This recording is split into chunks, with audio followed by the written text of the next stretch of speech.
ശബരിമല വിഷയത്തിൽ CPM ആകെ പെട്ടുകിടക്കുകയാണ്. അവരെ സംബന്ധിച്ചിടത്തോളം എങ്ങനെ മുന്നോട്ട് പോകണം എന്നത് വലിയൊരു ചോദ്യചിഹ്നമായി നിൽക്കുമ്പോൾ ഒന്നിനു പുറകെ ഒന്നായി ആരോപണങ്ങൾ ഉയർത്തിക്കൊണ്ട് രാഹുൽ മാങ്കൂട്ടം ഈ വീടിന്റെ ഐശ്വര്യം എന്ന് പറയുന്ന പോലെ CPMന്റെ ഒരു ഐശ്വര്യമായിട്ട് മാറ്റാനുള്ള ശ്രമമാണോ?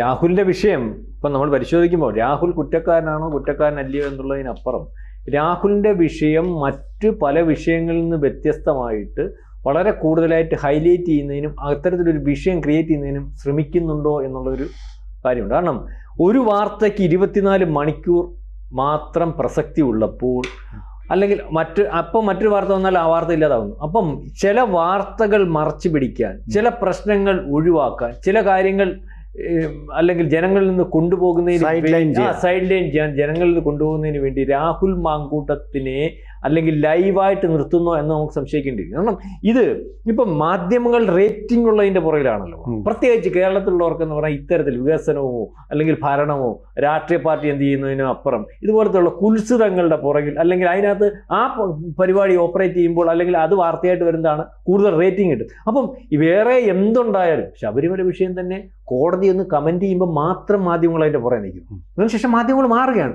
പിന്നെ ചില യൂട്യൂബുകൾ നമ്മളൊക്കെ ഇരുന്ന് സംസാരിച്ചാണ് ഇതിനകത്ത് കുറച്ച് അല്ലെങ്കിൽ വാർത്തയാക്കുന്നത്. ഇത്രയും വലിയൊരു കൊള്ള അല്ലെങ്കിൽ ഇത്രയും വലിയ ഒരു കാര്യം 2004 തൊട്ട് ഇങ്ങോട്ട് നടക്കുന്ന ഒരു വലിയ വമ്പൻ കൊള്ള കോടതി പ്രത്യേക നിരീക്ഷണത്തിൽ ആ സംവിധാനത്തിൽ അല്ലെങ്കിൽ ആൾക്കാരെ വെച്ചിട്ട് അന്വേഷിച്ചിട്ട് പോലും കോടതി അതിൻ്റെ പുറകെ നിന്ന് ആ അന്വേഷണം അങ്ങനെയാണോ ഇങ്ങനെയാണോ ചോദിച്ചപ്പോൾ പോലും ഇതുവരെ കോടതി കൊള്ളക്കാരനെന്നും അല്ലെങ്കിൽ വളരെ കൃത്യമായിട്ടുള്ള നമ്മുടെ ഇദ്ദേഹം ഉണ്ടല്ലോ ഒരു ദേവസ്വം ബോർഡ് മുമ്പ് ഇപ്പോഴും വെളിയില്ല, അറസ്റ്റ് ചെയ്തിട്ടില്ല.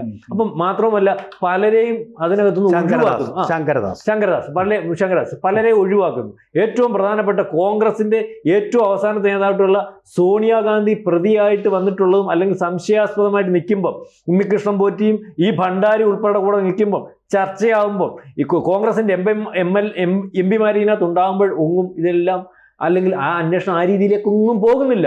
കോടതി പറഞ്ഞ അല്ലെങ്കിൽ കോടതിക്ക് പിടികൂടാൻ പറ്റുന്ന പ്രതികളെ മാത്രം അറസ്റ്റ് ചെയ്ത് കോടതിക്ക് ബോധ്യമുള്ള പ്രതികളെ മാത്രം അറസ്റ്റ് ചെയ്ത് അതുകൊണ്ട് ഏറ്റവും അവസാനം തന്ത്രിയെ രക്ഷിക്കാൻ ശ്രമിച്ച തന്ത്രിയെ പിടികൂടിയേ ഒക്കൂ അല്ലെങ്കിൽ ആ ചോദ്യം വന്നുകൊണ്ട് കോടതി അയാളെ പിടികൂടി അവിടെ വെച്ചിട്ടുണ്ട്. അപ്പം അവിടെ കൊണ്ട് അവസാനിപ്പിക്കും.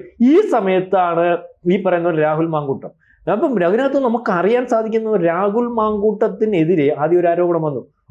നമ്മൾ പറയുന്ന ഒരു മാധ്യമ പ്രവർത്തകർ ഏഷ്യാനെറ്റിനകത്ത് അതിനകത്ത് ആരൊക്കെയോ ഇടപെട്ടെന്ന് പറയുന്നു, പ്രതിപക്ഷ നേതാവുണ്ടെന്ന് പറയുന്നു, ഏഷ്യാനെറ്റിന്റെ ഒരു പ്രമുഖ അത് നമുക്കെല്ലാം അറിയാവുന്ന ഒരു അവതാരികയുണ്ടെന്ന് പറയുന്നു, ഇടപെട്ട് തീർന്നു. അതിനുശേഷം വീണ്ടും ഒരു ആരോപണം വന്നു.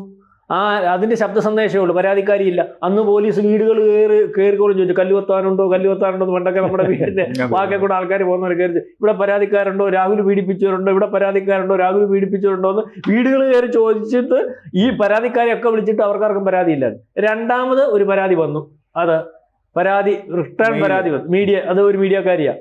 ആ പരാതി ലൈവായിട്ട് നിൽക്കുന്നു. അതിന് ഇയാൾക്ക് അതിന്റെ കാരണങ്ങൾ ഈ പരാതിയുടെ പുറകിൽ ഈ പറയുന്നത് പോലെ ആരൊക്കെ ഉണ്ട് അതിന് തെളിവുകൾ സഹിതം കൊടുത്തപ്പോൾ അയാൾക്ക് ജാമ്യം കിട്ടി. 2 കേസുകൾ അങ്ങനെ നോട്ട് വർഷം വന്നപ്പോഴാണ് ഈ ലണ്ടനിൽ നിന്നൊരു പരാതി, ഇമെയിൽ പരാതി, കാനഡയിൽ നിന്നൊരു പരാതി വരുന്നു. ആ പരാതിയുടെ അടിസ്ഥാനത്തിൽ വളരെ രഹസ്യമായിട്ട് എനിക്ക് തോന്നുന്നു പത്തനംതിട്ട SP അവിടുത്തെ മജിസ്ട്രേറ്റിന്റെ അനുമതി മേടിച്ച് അല്ലെങ്കിൽ ഇവിടെ അറസ്റ്റ് ചെയ്യുന്നത്. അപ്പോൾ ഇതിന്റെ ഈ പറയുന്ന അറസ്റ്റ് ഈ കോടതി പറഞ്ഞിട്ടുണ്ട് അയാളെ നോട്ട് ടു അറസ്റ്റ് 2 സമയം. അപ്പോൾ ആ അഭിഭാഷകൻ പറയുന്നത് ഇങ്ങനെ നിൽക്കുമ്പോൾ ഒരു കോടതിക്ക് അയാളെ അറസ്റ്റ് ചെയ്യാൻ പറ്റത്തില്ല. കാരണം കോടതി പോലീസിന് ഏത് സമയവും വിളിച്ചാൽ ചെല്ലാൻ പറ്റുന്ന പാകത്തിൽ കോടതി അനുവദിച്ചിട്ടുണ്ടല്ലോ. അപ്പൊ ഈ വിഷയം വന്നാലും അങ്ങനെ വിളിച്ച് ഇയാളെ ചോദിച്ചാൽ മതി. ആ സമയത്താണ് ഇയാളെ രാത്രിയിൽ അറസ്റ്റ് ചെയ്യുന്നു.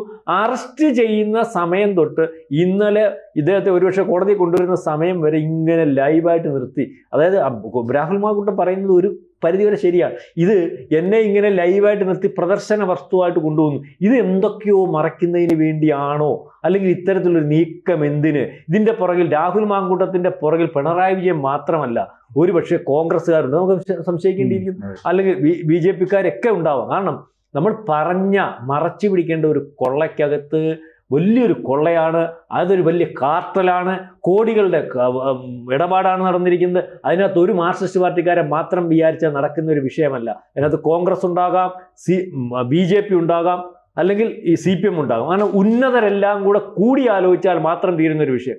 അല്ലെങ്കിൽ ഈ വിഷയം വെളിയിൽ വന്നാൽ, അല്ലെങ്കിൽ അങ്ങനെ കടൽ കടത്തണമെങ്കിൽ അത്തരത്തിലുള്ള ആൾക്കാർ ഇടപെടണം. അത്തരത്തിലുള്ള ആൾക്കാർ ഈ മാതിരിയുള്ള കാര്യങ്ങൾ നടത്തണം. അത് ശബരിമലയിൽ മാത്രം നിൽക്കുന്ന ഒരു കൊള്ളയല്ല. നമ്മൾ പലപ്പോഴും സംസാരിച്ചപ്പോൾ ശബരിമലയ്ക്കപ്പുറം ഇന്ത്യ മൊത്തമുള്ള അമ്പലങ്ങൾ കൊള്ളയടിക്കുന്ന, അല്ലെങ്കിൽ അമ്പലത്തിലെ പഞ്ചലോകപുരങ്ങൾ കടത്തുന്ന രാജ്യാന്തര റാക്കറ്റാണ് ഇവിടെ ഇടപെട്ടിരിക്കുന്നത്. അപ്പോൾ അതിനകത്ത് നമ്മൾ പറയുന്നത് സോണിയാഗാന്ധി വന്ന് നിൽക്കണമെങ്കിൽ, ഇയാളുടെ കൂടെ നിൽക്കണമെങ്കിൽ നമുക്ക് സംശയമുണ്ട്. സോണിയാഗാന്ധിയുടെ ചേട്ടത്തിയോ അല്ലെങ്കിൽ അനിയത്തിയോ കണ്ടില്ല ലോകത്തെ ഏറ്റവും വലിയ ആന്റിക് ബിസിനസ്സുകാരി. സോണിയാഗാന്ധിയുടെ മരുമോനല്ലേ ലോകത്തിലെ ഏറ്റവും വലിയ ആന്റിക് ബിസിനസ്സുകാരൻ. അപ്പൊ അല്ലെങ്കിൽ പിന്നെ എന്തിനാ സോണിയാഗാന്ധിയുടെ അലക്സാണ്ടർ സോണിയാഗാന്ധിയുടെ കൂടെ ഈ കീഴ്ശാന്തി അല്ലെങ്കിൽ അടിച്ചുകളിക്കാരൻ എന്നാ അയാളെ പറയുന്നത് പരികർണി. അയാൾ എന്തിനാ സോണിയാഗാന്ധിയുടെ കൂടെ? അയാൾ നിന്നോട്ട്. ഞാൻ പലപ്പോഴും പറയാണ്ട് അയാളെങ്ങാണ്ട് ഓടി വന്നപ്പോൾ സോണിയാഗാന്ധിയുടെ കൂടെ എന്നൊരു ഫോട്ടോ എടുത്തിയാണെങ്കിൽ സോണിയാഗാന്ധിയുടെ ഭാര്യ എന്തിനാ അവളുടെ സോണിയാഗാന്ധിയുടെ കൂടെ ഇയാളുടെ ഭാര്യ എങ്ങനെ വരും? കുടുംബസമേതം നിൽക്കുന്നത്. അല്ലെങ്കിൽ ഈ പറഞ്ഞ പാത്ത് നടക്കുന്ന ഭണ്ഡാരി ആന്റണി എങ്ങനെ വരും? അടൂർ പ്രകാശ് എങ്ങനെ ഭണ്ഡാരി വരും? അപ്പം ഇതിനകത്ത് ഈ രാഹുൽ മാങ്കൂട്ടത്തിന്റെ കേസ് പഴയ ഒരു കേസ് ഓർമ്മിപ്പിക്കുന്നത് ദിലീപ് കേസ് വന്നേ ഓർമ്മയുണ്ട്. എല്ലാവരും നമ്മൾ പറയുമ്പോൾ കുറ്റം പറയും. ദിലീപ് കേസിനകത്ത് കൃത്യമായ ഓപ്പറേഷൻ ഉണ്ടായിരുന്നു. ദിലീപ് കേസിന്റെ സമയത്താണ് നമ്മുടെ VS അച്യുതാനന്ദൻ പറഞ്ഞത് വിൽക്കരുത്, കൊടുക്കരുത്. ഈ രാജ്യത്തിന്റെ കേരളത്തിന്റെ ഏറ്റവും അമൂല്യമായിട്ടുള്ള സാധനമാണ്. 40,000 കോടി രൂപയ്ക്ക് പോലും കിട്ടത്തില്ല കോളം കൊട്ടാരം. ആ കോളം കൊട്ടാരം 400 കോടി രൂപയ്ക്ക് കൊടുത്തു. ഏതെങ്കിലും അന്ന് പ്രതിപക്ഷ നേതാവ് രമേശ് ചെന്നിത്തല, വലിയ ന്യായം പറഞ്ഞ രമേശ് ചെന്നിത്തല മിണ്ടിയോ? BJP മിണ്ടിയോ? ആരും മിണ്ടില്ല. ഇവർ 3 പേരും കൂടെ ഇത് മാധ്യമങ്ങൾ പോലും ചർച്ച ചെയ്യാതിരിക്കാൻ, ഞാനീ പറഞ്ഞില്ലേ, കുൽസിതം, അന്നത്തെ ഒരു ഇരയായിരുന്നു. ഈ കേസിന് ദിലീപിനെ ചർച്ച, അതിന്റെ ദിലീപിന്റെ പുറകെ പോവുക. ആ കേസ് അങ്ങനെ അത് അന്ന് ഭയങ്കരമായിട്ടൊരു പിന്നെ വന്ന വാർത്ത. ഇതും അതും ഒക്കെ ഒരുപോലെയുള്ള ഒരു സംഭവം അല്ലേ? തീർച്ചയായിട്ടും. ശബരിമല എന്ന് പറയുന്ന കൊള്ളക്കേസ്, ആ കൊള്ളക്കേസിനെ മറയ്ക്കാനായിട്ട് ആസൂത്രിതമായിട്ട് തെരഞ്ഞെടുപ്പ് മുന്നിൽ കണ്ട് ഇവിടെ CMന്റെ ഓഫീസ് വാർ റൂമായിട്ടിരുന്നു കൊണ്ട് പ്ലാൻ ചെയ്ത ഒന്നാണ്. ഇവിടെ ഏറ്റവും പ്രധാനപ്പെട്ട ഒരു പ്രശ്നമുണ്ട് മാഷ്. അതായത് കാനഡയിൽ നിന്നൊരു ഇമെയിൽ അയച്ചാൽ ഉടനെ അങ്ങ് പിടിച്ച് പ്രതിയെ അറസ്റ്റ് ചെയ്യാനാണെങ്കിൽ നമ്മളെല്ലാം ഇപ്പോൾ അറസ്റ്റിലാവണമല്ലോ. ആർക്ക് വേണമെങ്കിൽ ഈ കുൽസിതം ചെയ്തുകൂടെ? ഇതിന്റെ വിശ്വാസ്യത എത്രമാത്രമുണ്ട്? മാഷ് പറഞ്ഞ ചെയ്യണമെന്നില്ല. അതെ. പിന്നെയുണ്ട് ഇതിനകത്ത് പല അശരീരികളും വന്നിരിക്കുന്നത്. അശരീരിയായിട്ട് മെസ്സേജ് വന്നിരിക്കുക, ശരീരിയായിട്ട് മെസ്സേജ് വന്നിരിക്കുക. ഇനി പോട്ടെ, ഇത് ശരിയാണ് 100% എന്ന് വെച്ചോ. ഈ അയച്ചിരിക്കുന്ന മെസ്സേജ് വായിച്ചോ മാഷ്? എന്താ പറഞ്ഞിരിക്കുന്നത്?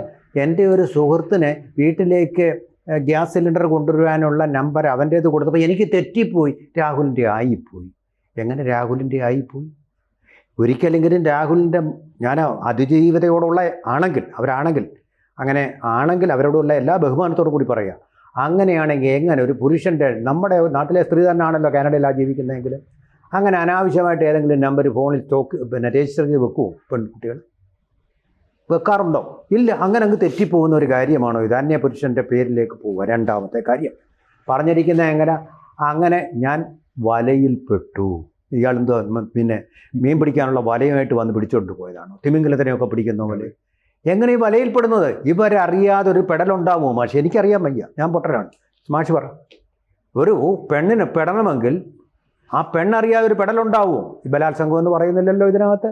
ബലാത്സംഗം എന്ന് പറയുന്നത് ഇവർ തമ്മിൽ പരിചയമായി കഴിഞ്ഞു. മൂന്നാമത്തെ കാര്യം, രാഹുൽ മാങ്കൂട്ടത്തിൽ അവരോട് ആവശ്യപ്പെടുന്നത് എന്താ? എനിക്ക് പാലക്കാട്ട് ഒരു 3 ബെഡ്റൂം ഫ്ലാറ്റ് വേണം. അപ്പോൾ ഇതിൻ്റെ ഓറിയൻറ്റേഷൻ കംപ്ലീറ്റ് അങ്ങ് മാറിയില്ലേ മാഷി? സാധാരണഗതിയിൽ എന്താ, പെൺകുട്ടികൾക്ക് ഇങ്ങനെ കൊടുത്തിട്ടാണ് പിന്നെ അവരെ ആ സൗഹൃദം സ്ഥാപിക്കുന്നത്, അല്ലെങ്കിൽ in relation what ever it is അല്ലേ? ഇവിടെ പെൺകുട്ടിയോട് ഇങ്ങനെ അദ്ദേഹത്തിന് ചോദിക്കാൻ കഴിയണമെങ്കിൽ ചില്ലറ കാര്യമാണോ ഇത്? ഇത് പല ദുരൂഹതകളുമില്ലേ?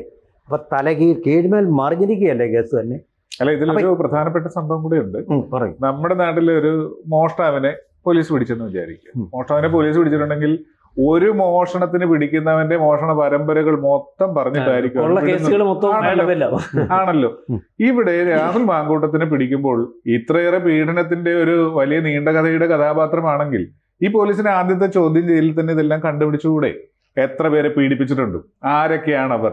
പോലീസിന് ഈ ഇരകൾ രംഗത്ത് വരുമ്പോൾ മാത്രം ഇത് കണ്ടുപിടിക്കാനുള്ള വ്യഗ്രത എന്ന് പറയുന്നത്, അതും ഇരകൾ കൃത്യമായ ഇടവേളകളിൽ രംഗപ്രവേശം ചെയ്യുന്നു. ഒരു പുതിയ തിരക്കഥ അങ്ങനെ സംശയിക്കണ്ടേ? അതാ ഞാൻ പറഞ്ഞ വാർ റൂം ഓപ്പറേഷനാണിത്. ഇപ്പൊ എനിക്ക് കിട്ടിയ വിവരം അനുസരിച്ച് ഒരു 9 പെണ്ണുങ്ങളെ ഇങ്ങനെ ഇയാൾക്കെതിരായിട്ട് പറയാൻ വേണ്ടി അറേഞ്ച് ചെയ്ത് നിർത്തിയിരിക്കുക. ഇപ്പൊ ഒരു കേസിൽ നിന്ന് രക്ഷപ്പെട്ട അടുത്ത കേസ് എന്ന് പറഞ്ഞ നിയമസഭാ തെരഞ്ഞെടുപ്പ് കഴിയുന്നവരെ കുരുക്കിയിടാൻ വേണ്ടിയിട്ടുള്ള കുതന്ത്രങ്ങൾ അവിടെ ആവിഷ്കരിച്ചിരിക്കുക എന്നാണ്. ഇത് ആരെയൊക്കെ വിളിച്ച് വേറൊരു കാര്യം കൂടെ, ഇത്ര തിരക്ക് പിടിച്ച് കോടതി പറഞ്ഞാൽ എപ്പോൾ വേണമെങ്കിലും ഹാജരാവാൻ തയ്യാറാണെന്ന് പറഞ്ഞ MLA ആണല്ലോ. MLA-യോടുള്ള മര്യാദ കാണിക്കണം. പിടിച്ച് വളഞ്ഞിട്ട് ആക്രമിക്കുന്നു, വളഞ്ഞിട്ട് അറസ്റ്റ് ചെയ്യുന്നു.